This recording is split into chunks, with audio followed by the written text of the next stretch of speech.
Bless your family. It's your Las Vegas neighborhood historian, Minister Stretch Sanders, bringing you some black news that's local and national.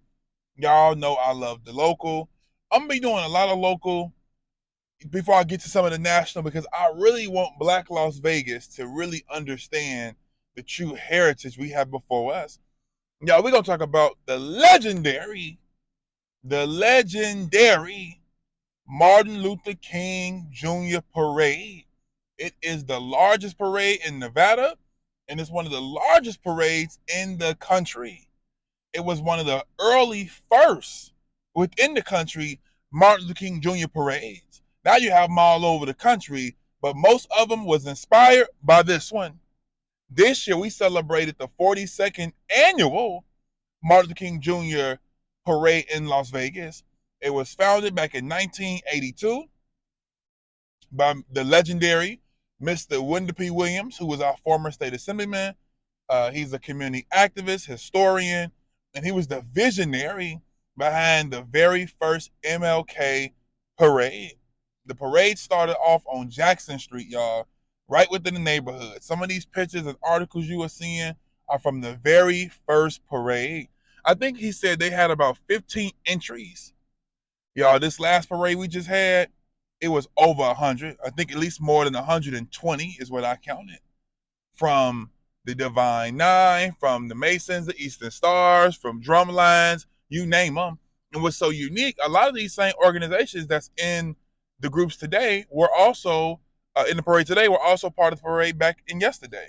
So that first picture y'all saw, the Grand Master of the most worshipful Prince Hall Grand Lodge in Nevada, Brother Clester Nelson, was a part of the parade. He was, as a matter of fact, the second Grand Marshal.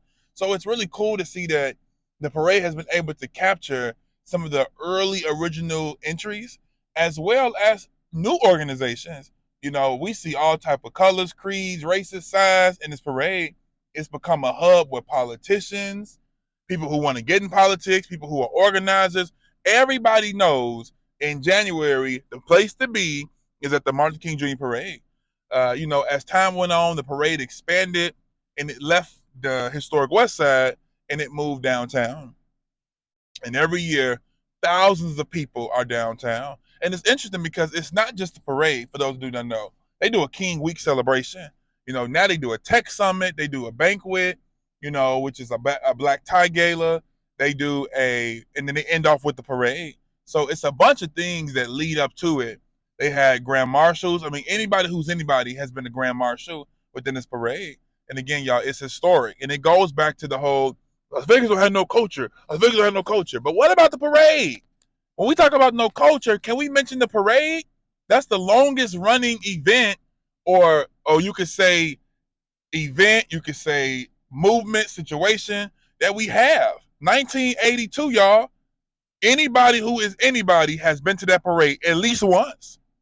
So the parade paved the way for a lot of the MLK celebrations. And it's not just a parade. Again, y'all, it's a reunion. It's a gathering. And I personally salute Mr. Williams for creating that space. He was a young man when he started it, and he had a vision, and he stuck to that vision. And look at it today. God bless you.